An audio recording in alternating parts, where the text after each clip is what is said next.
All right, back on HQ. Preseason coming to a close beginning Thursday night. You can see a pair of games on tap, Packers and Chiefs. That's 8 Eastern. They kick off on the NFL Network. Then you have the 49ers and Texans right around the same time, 8:15. That can be seen on Prime Video.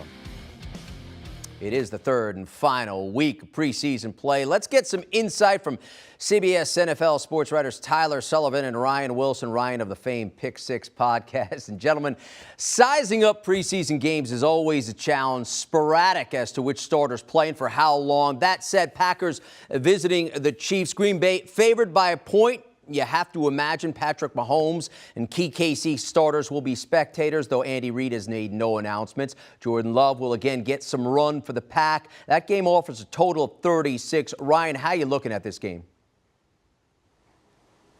Right. Jordan Love's going to get another opportunity to play. Aaron Rodgers last played a preseason game in 2018 when I think Matt LaFleur was still in high school. That's how long ago it's been. But it'll be another opportunity for Jordan Love to impress, and some of the young players as well. In fact, the only starter that has seen significant time this preseason for the Packers has been first-round pick Quay Walker, the linebacker. He'll probably get some run as well.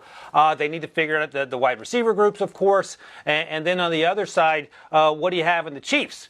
Last year, week 3, we saw about a dozen snaps for Patrick Mahomes in that first team, but that was because they didn't play well in week 2 of the preseason. Andy Reid may feel differently. At the end of the day, you don't want anyone to get injured at this point in the process when the season is upon us.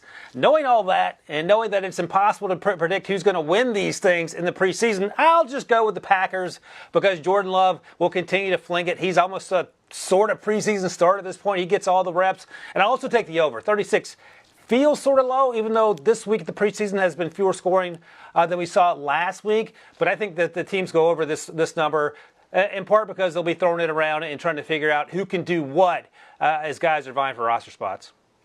Yeah, I'm going to go with Wilson here, too. For me, it's all about Jordan Love and why I'm laying the point and going with the Green Bay Packers. It's his last opportunity outside of something catastrophic going on with Aaron Rodgers during the year that he's going to see significant reps during an NFL game, even though it's an exhibition. And so whether or not it's at some point next offseason or maybe even in the preseason next year, this is an important period for him to show other NFL teams that he can be a viable starting quarterback for them. The second they signed Aaron Rodgers to that contract, it basically meant that Jordan Love is not going to play for the Green Bay Packers in any significant capacity outside of a freak retirement or a freak injury. So this is a moment for him to show the rest of the teams in the NFL, hey, listen, if you have a quarterback vacancy at this time next year, maybe I could be available to you. You know, speaking of that 4-time and back-to-back reigning most valuable player, Aaron Rodgers, he will step on the field when the games count. Thus, Vegas has set Green Bay's win total at 11. Tyler, over or under, and why? Yeah, I'll go over here. And if you just look at their schedule, I do think that they have 7 wins almost baked in to this schedule. I think even though they're projected to be better this year, I think the Detroit Lions, they can still handle and win both of those games. I don't think that they're going to have any trouble against the Chicago Bears. And then you look at their schedule and you see games against the New York Giants, the New York Jets, the Washington Commanders. That gets you to 7 right there. And you're going to be competitive in all these other games too. You know, you get the Buccaneers early in the year. You don't know what that offensive line is going to look like for them. Obviously losing Ryan Jensen for a significant period of time, and obviously the 2 guard spots, a little bit of an unknown. Right guard spot, Shaq Mason's going to be playing there, but still, you don't know how that's going to look right out of the gate. So for me, it's very easy to see them go over this 11 wins. All they've done under Matt LaFleur is stack up regular season wins. I think that it's going to be more of the same in 2022. Yeah, Sully, I was going to make a case for Dan Campbell saying don't sleep on him, and that's just, he appreciates people who thinks he's an idiot, and then he comes out smoking. Look, man, it's still the Packers. Tyler's exactly right. Aaron Rodgers is Aaron Rodgers, and honestly, I don't know if Matt LaFleur's a good coach or not. I know he's right place, right time. He's not doing anything to hurt that team, but as long as you have Aaron Rodgers, it feels like you're going to win a ton of football games.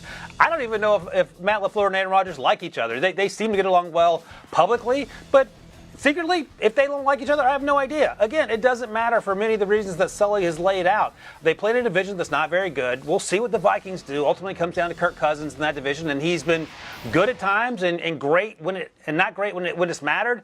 The Bears might end up being the worst team in football. They're I don't want to say dysfunctional. They're better off than they were a year ago, but there's not a lot around Justin Fields. We heard Sully's conversation about the Lions. I like them a little more, but even if the Lions find their way to 7 wins, Is one of those coming against the Packers? I don't think so. So over feels like the safe pick. You're playing in a conference that doesn't have a lot of depth. This isn't the AFC. And I would feel uncomfortable, very uncomfortable, taking the under in this situation. So I'll agree with Sully and go over here.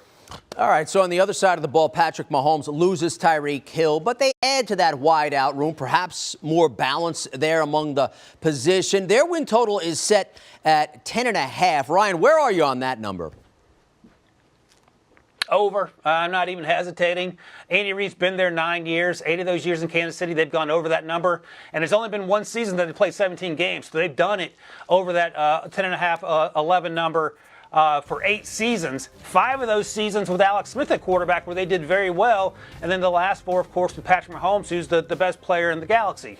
So, yes, they played an incredibly tough division. Yeah, the Raiders are going to continue to be good. They did go to the playoffs last year. The Chargers will presumably be better. The Broncos will definitely be better with Russ Wilson there, and that conference is incredibly tough. I don't care. If you're giving me Andy Reid and Patrick Mahomes, I'm in. Where do I sign up? Over 10.5 all day long.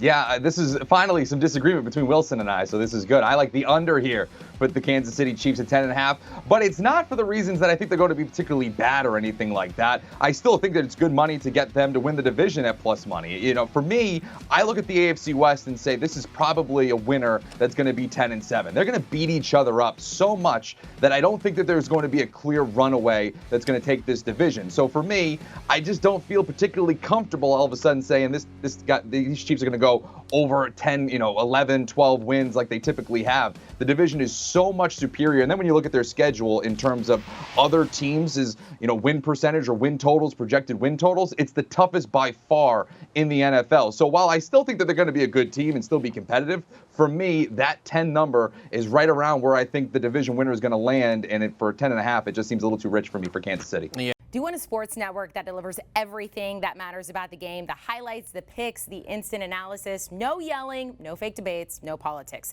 Hit the subscribe button and never miss a moment.